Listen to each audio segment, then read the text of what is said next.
दे प्यार दे प्यार दे प्यार दे दे हमें प्यार दे दे दे प्यार।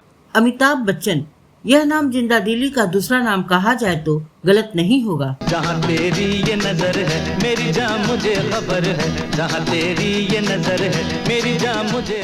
27 साल की उम्र में बॉलीवुड में कदम रखने वाले महानायक ने अपने करियर और अपने निजी जीवन में कई उतार चढ़ाव देखे। मंजिलें अपनी जगह है, रास्ते कभी जिंदगी दांव पर लगी तो कभी संपत्ति, लेकिन जितनी बार भी टूटे वो उतनी ही बार पूरी ताकत से दोबारा उभर कर सामने आए। एक्सीडेंट हो गया रपा रपा, एक्सीडेंट हो गया रपा रपा।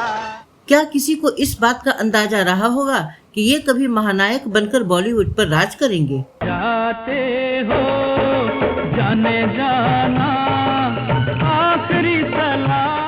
क्या आपने सोचा होगा कभी इनकी जिंदगी दांव पर लगेगी और कभी ये पैसे पैसे के लिए मोहताज भी हो जाएंगे? हे नाम रे सबसे बड़ा तेरा नाम, शेरों वाली। और क्या कोई यकीन कर सकता था कि इनके अच्छे दिन वापस आने पर ये अपने करीबी दोस्तों से ही मुंह मोड़ लेंगे? मेरा यार मुझसे जुदा हो गया।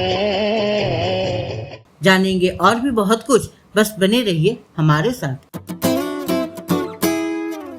नमस्कार दोस्तों, मैं हूं कविता और आप देख रहे हैं कविता टॉकीज।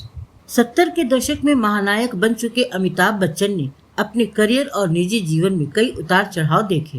कमाल करता यार, इतनी बड़ी खुशखबरी दी, न खुश हुआ न दाद दी, उल्टा कहता जा। नहीं मैं खुश हूँ, मैं बहुत खुश हूँ, लेकिन यार तू जा। उस दौर में आई उनकी फिल्मों में रेशमा और शेरा, जंजीर, रोटी कपड़ा और मकान व दीवार आदि ऐसी फिल्में थी जिन्होंने उन्हें एक एंग्री यंगमैन बनाकर दर्शकों के बीच स्थापित कर दिया। उसी दशक में इसके बाद आई फिल्में जैसे जमीर, चुपके चुपके, शोले, अमर अकबर एंथनी, गंगा की सौगंध, त्रिशूल आदि ऐसी फिल्में रहीं जिन्होंने उनके हर रूप को निखारा व सुपरस्टार बना डाला। ये बेकार बेदाम की चीज है।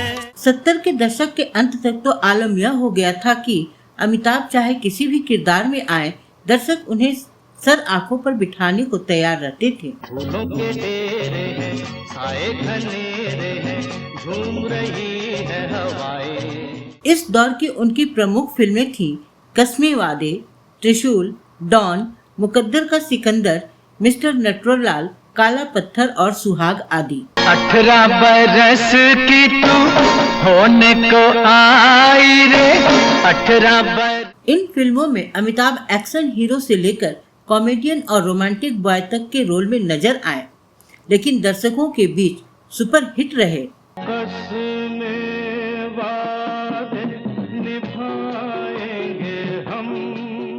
80 के दशक की शुरुआत में आईशान, नसीब, लावारिस, सिलसिला, याराना और कालिया आदि वो फिल्में थीं जिनमें अमिताभ दोस्त, भाई और उछल कूद करने वाले हीरो के तौर पर पर्दे पर उतरे और हर घर के सदस्य बन बैठे। देखा एक ख्वाब तो ये सिलसिले हुए, दूर तक निगाह में है गुल। सत्ते पे सत्ता, बेमिसाल, देश प्रेमी, नमक हलाल, खुद्दार, शक्ति, नास्तिक, अंधा कानून और महान आदि फिल्मों में से कई ऐसी फिल्में रहीं जिनमें वो एक से अधिक किरदारों में नजर आए। किस्मत में जिनकी मिलना है वो किस तरह भी मिल जाए। दर्शक उनके हर किरदार को पसंद कर रहे थे।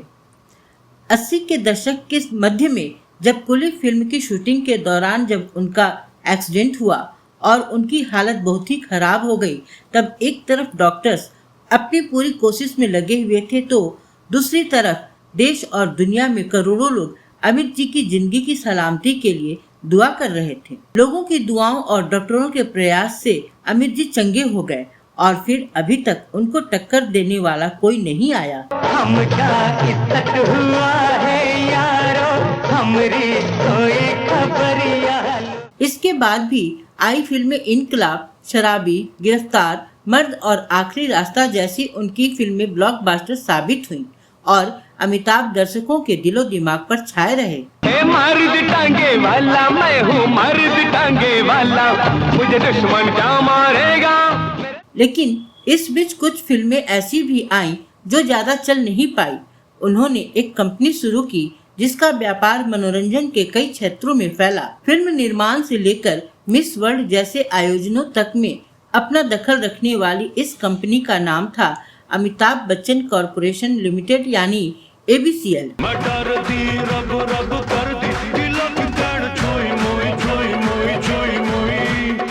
अमित जी ने जब अपनी कंपनी ABCL की शुरुआत की तो उनके बुरे दिन शुरू हो गए।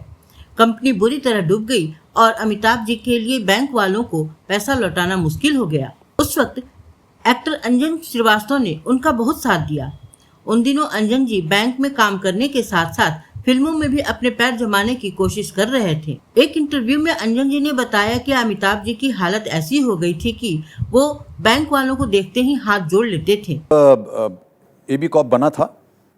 शुरुआत के साल में हम बहुत अच्छे तरीके से आगे बढ़े, बहुत अच्छा प्रॉफिट भी हुआ। उसके बाद अंजन श्रीवास्तव जो आज अपनी एक्टिंग से लाखों दर्शकों के चहेते हैं, वो 80 के दशक में खुदा गवाह, कालिया, अग्निपथ और मैं आजाद हूँ जैसी फिल्मों में अमिताभ जी के साथ काम कर चुके हैं। मुझे कबूल, मैं तुझे कबूल, इस बात का।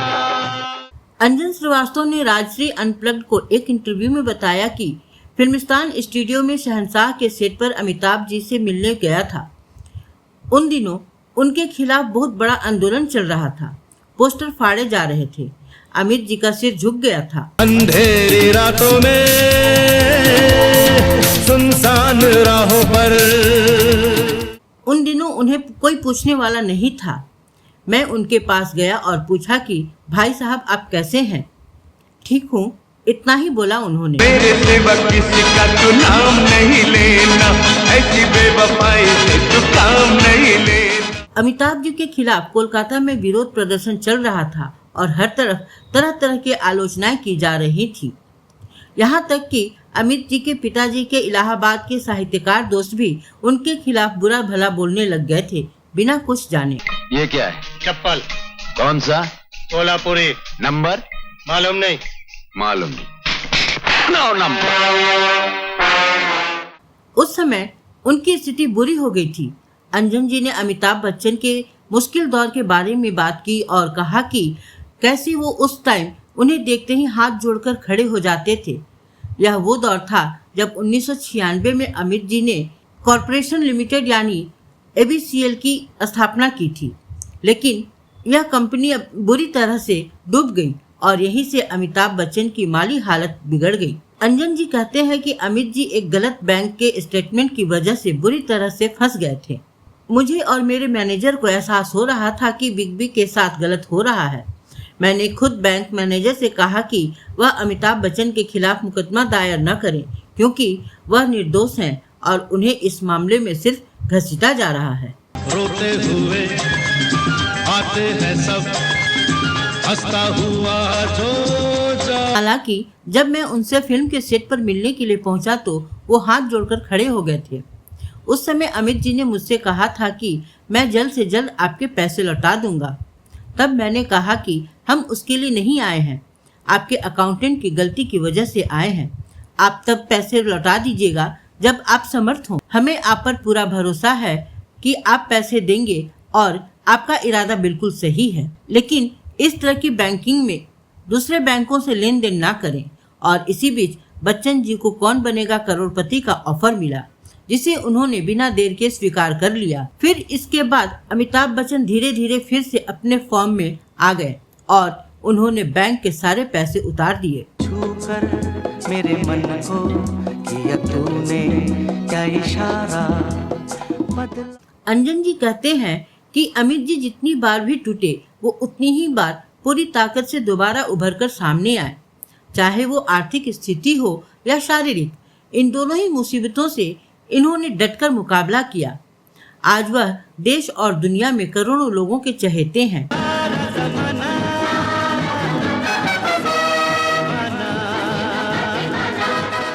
आपको शायद ये नहीं पता होगा कि एक वक्त था जब अंजन श्रीवास्तव और अमिताभ बच्चन में गहरी दोस्ती थी। अंजन जी अक्सर अमिताभ के घर होने वाले पार्टियों में शामिल होते थे।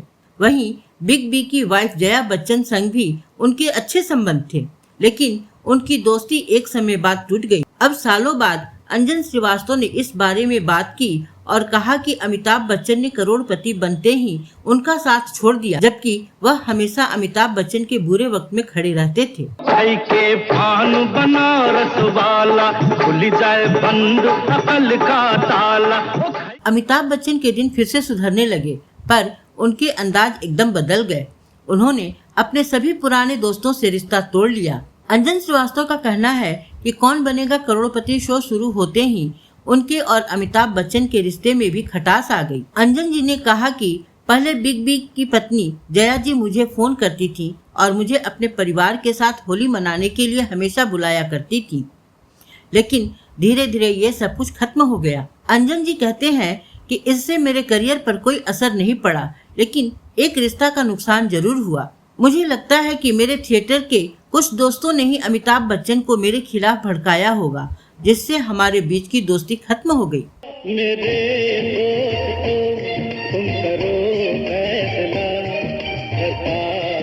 इसके अलावा भी अमिताभ बच्चन पर अवसरवादी व स्वार्थी होने व बुरे वक्त पर किनारा कर लेने के आरोप लगाने वालों की भरमार है, लेकिन कुछ आज भी उन्हें अपना मसीहा मानते हैं। आप उन्हें किस रूप में देखते हैं, हमें कमेंट बॉक्स में लिखकर अवश्य बताइएगा।